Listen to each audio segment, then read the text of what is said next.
Welcome back to the Brexit Brits Abroad podcast. I'm Dr. Nicola Benson, a reader in sociology at Goldsmiths University of London and the research lead for a UK in a Changing Europe funded research project all about what Brexit means for UK citizens who've made their homes and lives in the EU27. I've just come back to the UK after 5 weeks in Toulouse, where I've been talking with UK citizens who live and work in the city about their lives there and about how they feel about Brexit and the negotiations. And in a future episode, I'll talk a little bit about that.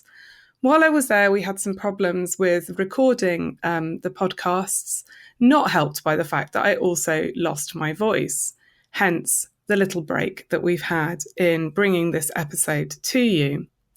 I also wanted to tell you about some really exciting news, which relates to this week's episode, which is that last week, after months and months of work, we released our report co-authored with Migration Policy Institute Europe that brings together the research that they've been doing for us with EU member state officials and agencies at a national and local level about what Brexit means for UK citizens living in the EU27. And the work that we've been doing with UK citizen populations across the EU27 about how they feel about current agreements about citizens' rights. That came out last Thursday, and there have been several newspaper articles about the report since then. It's a whopping 55 pages, so you'd have to settle in for a while to read it. But anyone who's interested can download the report from our website. If you go to brexitbritsabroad.com, click on Our Findings, and then Reports, it's the first report that comes up on the list. It's under the title Policy Interventions. And the report's called Next Steps, just for those of you who are really, really keen to get your hands on it. In light of the release of that report, I thought it would be a good idea to dedicate an episode of the podcast to talking a little about the research that fed into that report. And in today's episode, I'm talking with Aliyah Ahad, who's one of the co-authors of the report. She's an associate policy analyst at MPI Europe and conducted some of those interviews with EU member state officials and agencies that have fed into the report. In the episode, we talk through some of the things that have particularly stood out to her from the research and analysis that they've been conducting. I started by asking her what she thought was particularly striking from those interviews. Some of the most striking things that came out of the research that we did was just about finding out more about who the UK population is that's living in the EU27. A few of the things we found was that it was largely a very settled population. For example, in Germany, 37%, nearly 40% of UK nationals had been living there for more than 25 years. And while that's not true in every member state, it was definitely clear to us from the interviews that a lot of policymakers didn't necessarily view UK nationals as being a challenging population after Brexit, largely because they would have these different routes in order to secure legal status, such as through permanent residency or through naturalization. But this picture is very diverse across Europe, and we have other countries, such as in the Netherlands, where there's quite a young working population, which is transient and mobile. And even within those who maybe spend long periods of time living in EU member states, they could do so also with hypermobility, referred to as so-called swallows, and not necessarily registering within countries where technically they would be considered a resident if you look at how long they stay there in the course of a year or how many years they have been staying there off and on. So this was all very interesting to us. So that's really useful in terms of the broader ambition that we have at the project about changing the conversation about UK citizen populations who live abroad and demonstrating their diversity. But I think it also additionally reveals some of the local peculiarities of particular types of population. You've described there quite different characteristics of the population, as you say, in Germany, perhaps, to what you might find in the Netherlands. And you've also referred there, in talking through this idea of swallows, those people are not necessarily following the formal routes that there are to establish residency in those places through registration systems that are in place in some EU countries. That's right, isn't it? Yes, that's precisely correct. I think, for example, I think the Netherlands is quite a different example to France in terms of the types of registration systems that are in place and are not in place. I think that you found some, I know that you're doing some other research at the moment on UK citizen populations. I think you're working with children or trying to do a little bit of research about children. And when we were talking about it earlier, you said that there were some really interesting things coming out of that about, in some places, their levels of dual national relations, for example. Yeah, so the case study that I'm working on, which will come out in a few months' time, it isn't on children per se, but on families in general. And yeah, we've found some really interesting data on couples in the EU. And in fact, in some member states, there are quite high proportions of UK nationals who are in relationships with persons who have the host country citizenship. So in Germany, and I think in France as well, it's over 30% of those of UK nationals who are in relationships or living in partnerships with persons with the host country citizenship. So this could also be a potential route to naturalization, as there are usually fewer restrictions on naturalizing through marriage than there are based on residency. So by naturalization there, you're talking about how the different routes that people might take to become citizens in the country that they're currently living, for example. Yes, precisely. So we have the bare bones of a deal, or perhaps more than the bare bones of a deal at this point, but there's always this lingering risk or fear that perhaps the deal will completely fall through and resort back to this nothing is agreed until everything is agreed mantra. But for basically what I'm trying to say is that even if that were the case, which could be a worst case scenario for many people, there are still potentially lots of routes available for UK citizens to acquire a secure legal status in the countries that they're currently living in. And citizenship is one of those routes that we know that lots of people are actually taking.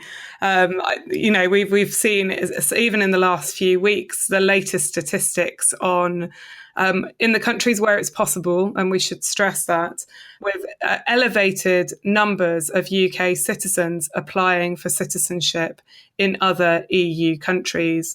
But I've also noticed it. I was actually quite surprised by the extent to which British populations in France, the people that I've been speaking to when I've been over there interviewing, were considering applying for French citizenship and starting to go through that process of putting together their dossier and taking it to the prefecture and starting that long process of becoming French, essentially.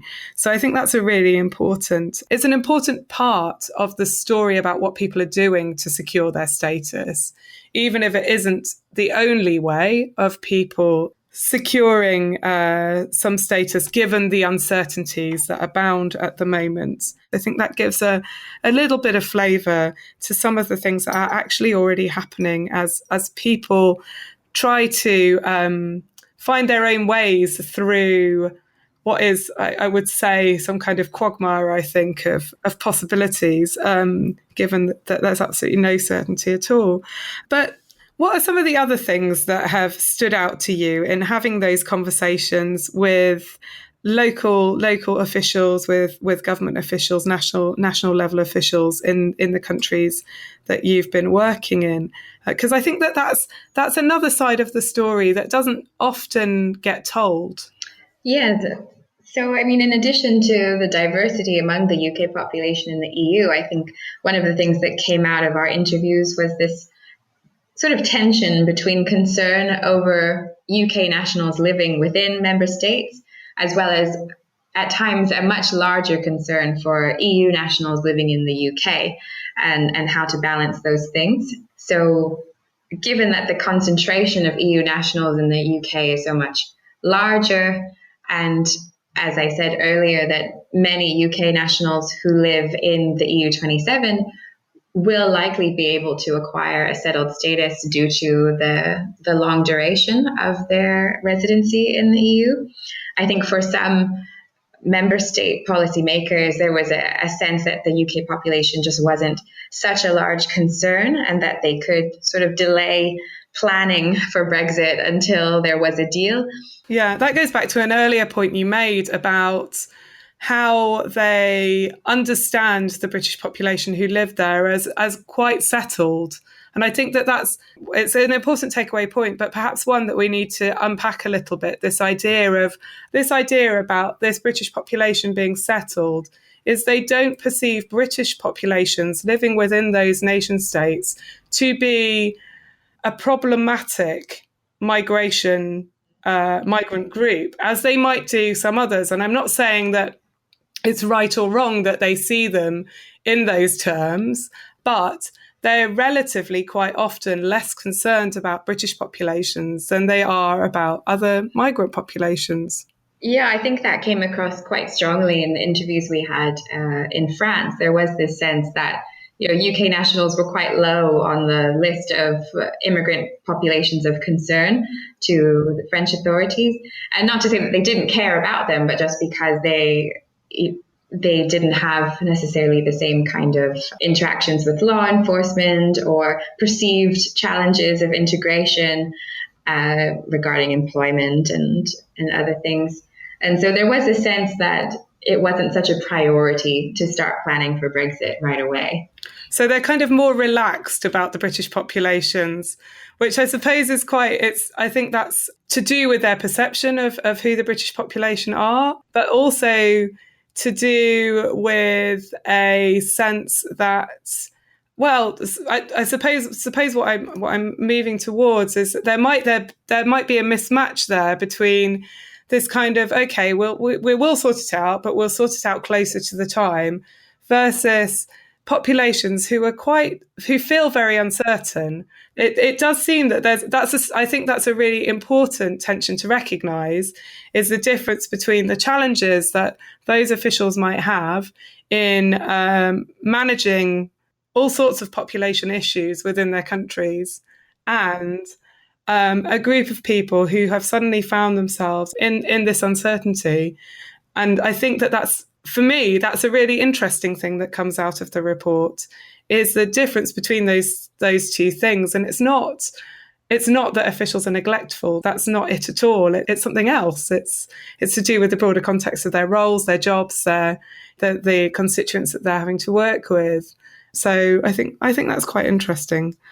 Yeah, and perhaps that's a good segue to one of the other interesting aspects that came out of the report, which was, I don't at all mean to present the policymakers who we interviewed as being uncaring about the UK population. A lot of them or most of them, were deeply interested and had Brexit sort of on the back of their minds, but their hands were largely tied in terms of what they could do, right now at the time of the interviews, and they were stuck in this, as you described, kind of double bind where they want to press forward and do something, but they also have to adhere to the process of the Brexit negotiations, which were quite secretive, at least prior to the December joint report. And yeah, there was a sense among some of our interviewees that they really wanted to help and wanted to provide advice, but at the same time didn't want to risk presenting information that was incorrect or would be soon outdated, or just to act in misstep with their national governments or with the EU's official line.